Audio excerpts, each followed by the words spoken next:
Hello all, I am the Holland Phantom, and for today's video, I wanted to say happy anniversary! We finally made it to the channel's 1-year anniversary, so I've decided to remake my first video on this channel, my top 10 picks for Charizard cards in the trading card game. So hopefully I do better this time around now that I'm older and wiser. Well, I'm older anyway. Also, thanks so much to everyone who's been supporting me through my first year on YouTube, and hope to continue seeing you for many more years to come. So like always, please be sure to like, comment, and subscribe so you don't miss out on any new Pokemon TCG content. Now let's get into the list. Starting off at number 10, we've got Charizard V-Star from Brilliant Stars. It came with 1 attack and 1 V-Star attack. The attack was Explosive Fire, which needed 2 fire energies and 1 colorless energy to deal 130 damage, and could deal 100 more damage if Charizard had any damage counters on it. And its V-Star attack was Star Blaze, which needed 3 fire energies and 1 colorless energy to deal 320 damage at the cost of discarding 2 of its energies. Charizard V-Star's attacks were strong, though unfortunately not strong enough to make a big impact in its format. Its first attack's bonus damage effect could be triggered by using the Stadium Magma Basin, which would attach a discarded fire energy onto Charizard while placing 20 damage on it, so it could hit for 230 damage, which is not quite enough to KO the dominant Pokemon in its format, even when paired with Choice Belt. Its V-Star attack, however, was plenty strong enough to KO pretty much anything, but could only be used once per game, so it was not something the player could rely on. But perhaps the biggest thing holding Charizard back is Palkia V-Star, the top deck of the format at the time of this recording, which can hit Charizard for weakness, knocking it out in 1 turn, though it still remains to be seen if Charizard V-Star can become viable in the future formats. But as it is, it comes in at number 10. At number 9, we've got Charizard from Expedition. It came with a Poke Power and 1 attack. The Poke Power was Burning Energy, which would turn all energy attached to Charizard to fire energy when activated. And the attack was Scorching Whirlwind, which needed 4 fire energies to deal 120 damage, enough to one-hit KO most Pokemon, but could also discard energy based on 2 coin flips. If 1 coin flip was Tails, Charizard would discard 2 energy, and if both were Tails, it would discard all of its energy. This is one of the earliest Charizard cards released in the game, and at first glance, it looks pretty bad, because it is. But it still saw some use in the e-reader format, alongside fellow Kanto starter Venusaur. And the deck worked by using Venusaur as the energy accelerator to power up Charizard's attack by using its Poke Power Bountiful Harvest, which let it attach 2 energy cards per turn instead of 1, allowing Charizard to be powered up twice as fast. Clefable was also using this deck as its Poke Power Moonlight let it search the deck for a basic energy card every turn. At number 8, we've got Charizard from Arceus. It came with a Poke Body and 2 attacks. The Poke Body was Fire Formation, which increases attack power by 10 for every fire Pokemon on its bench. Its first attack was Fire Wing, which needed 1 fire energy to deal a flat 30 damage. And the second attack was Burning Tail, which needed 2 fire energies and 1 colorless energy to deal 80 damage and would also discard a fire energy from Charizard. This Charizard had a great Poke Body that would boost its attack to absurd levels if it had a bench full of fire Pokemon, as it would be able to hit for 80 damage with its first attack for a single energy, and 130 damage with its second attack, enough to one-hit KO most Pokemon.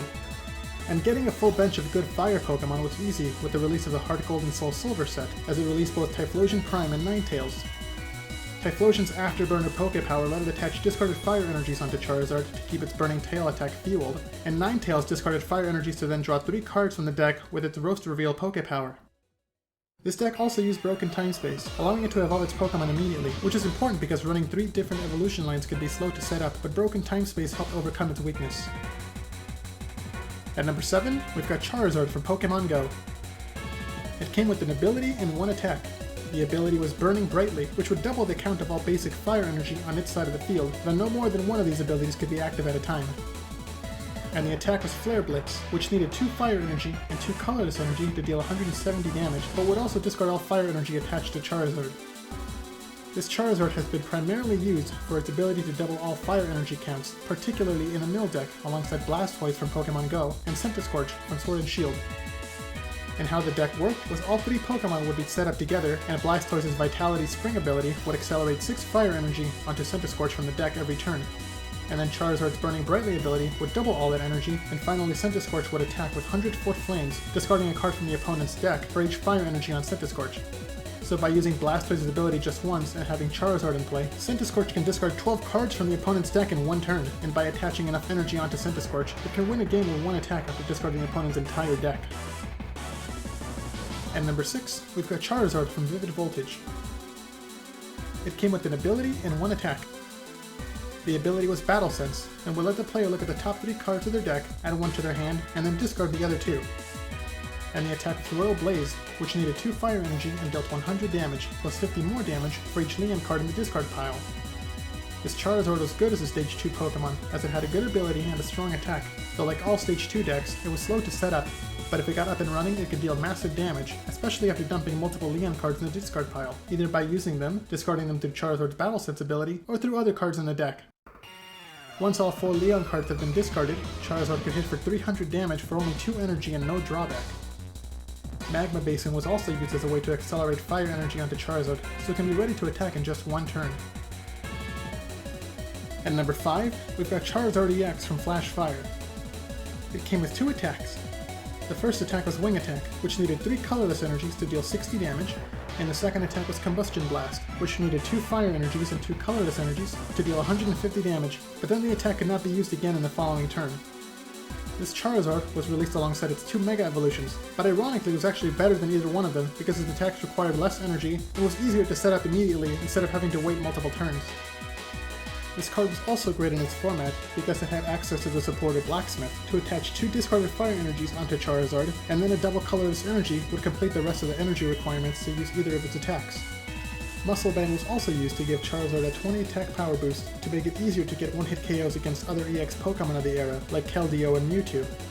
And it was especially good against one of the top decks of the era, Virizion and Genesect, as both of those Pokemon were weak to fire, making them easy pickings for Charizard. At number 4, we've got Charizard Vmax from Darkness Ablaze. It came with 2 attacks. The first attack was Claw Slash, which needed 3 colorless energies to deal 100 damage. And the second attack was Gmax Wildfire, which needed 3 fire energies and 2 colorless energies to deal 300 damage, but would then have to discard 2 energy. This Charizard has seen success paired alongside Arceus V-Star, as both Arceus V and V-Star have attacks that can accelerate energy onto other V Pokemon in Trinity Charge and Trinity Nova, making it easier for Charizard to feel its 5 energy attack cost, as their attacks could accelerate up to 3 fire energy onto Charizard VMAX, and then a double turbo energy would complete the energy requirements for its Gmax Wildfire attack. And even with the damage reduction coming from double turbo energy, Gmax Wildfire was strong enough to knock out most Pokemon in the format, barring other VMAX Pokemon. But with a Choice Belt to add 30 more damage to its attacks, Charizard can knock out the most popular VMAX Pokemon of the era, Mew VMAX. Another great way to accelerate energy onto Charizard was the Stadium Magma Basin, which would attach a discarded fire energy onto any benched fire Pokemon at the cost of placing 20 damage on that Pokemon. At number 3, we've got Charizard and Braixen GX from Cosmic Eclipse. It came with 1 attack and 1 GX attack. Its attack was Brilliant Flare, which needed 3 fire energies and 1 colorless energy to deal 180 damage, and would then let the player add any 3 cards from their deck to their hand. And the GX attack was Crimson Flame Pillar GX, which needed at least 1 fire energy to attach up to 5 discarded fire energies onto Pokemon on its side of the field, and if it had an extra fire energy attached, the attack would also inflict Burn and Confusion to the opposing Pokemon. This card was the focus of a Disruption-style deck in its format, and was played alongside other cards designed to ruin the opponent's ability to get set up. And the key cards in this combo were the supporter Jesse and James, Weezing from Hidden Fates, Reset Stamp, and Chip Chip Ice X. And how the deck worked was the player would have Charizard and Braixen get set up to attack with Brilliant Flare to search the deck for Jesse and James, Weezing, and Reset Stamp. If Charizard and Braixen got knocked out in the following turn, the opponent would be down to 3 prizes, which would be the perfect time to play Reset Stamp, forcing them to shuffle away their hand to the draw card for each of the remaining prize cards. Next, Jesse and James would be played, forcing both players to discard 2 cards from their hand, and if the player discarded Weezing with the effect of Jesse and James, they can discard 1 more card from the opponent's hand, leaving them with 0. Next, if the player had Chip Chip Ice Axe, it would be used to look at the top 3 cards of the opponent's deck, and then choosing the worst possible option for them to draw in the following turn, giving the player a few extra turns to set up their board to win the game, while the opponent could do nothing. The Stadium Silent Lab was also used to lock away the opponent's abilities on their EX and GX Pokemon, further restricting their options.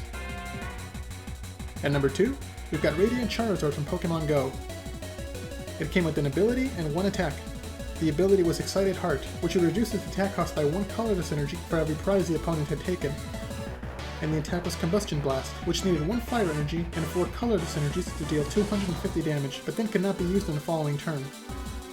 This Charizard is probably the best Charizard to have come out in years, and that's saying something, since we seem to be getting a new Charizard card every set nowadays. Anyways, it has the potential to attack with a single fire energy hitting for 250 damage, all in a basic Pokemon, which is incredibly powerful, though admittedly, it does have its flaws. The biggest one is that the opponent has to have taken prizes for Charizard's attack cost to be reduced through its ability, otherwise it would need all 5 energy to attack. Also, as a Radiant Pokemon, only one could be run per deck, so if it got knocked out, it would have to be recycled from the discard pile in order to be used again. These downsides, though, aren't too bad when the payoff is so good, as Charizard's attack can knock out most V and V-Star Pokemon, especially when combined with a Choice Belt, making it a great Pokemon as a late-game attacker that can be splashed into most decks to take surprise knockouts. And finally, at number 1, we've got Rushroom and Charizard GX from Unbroken Bonds.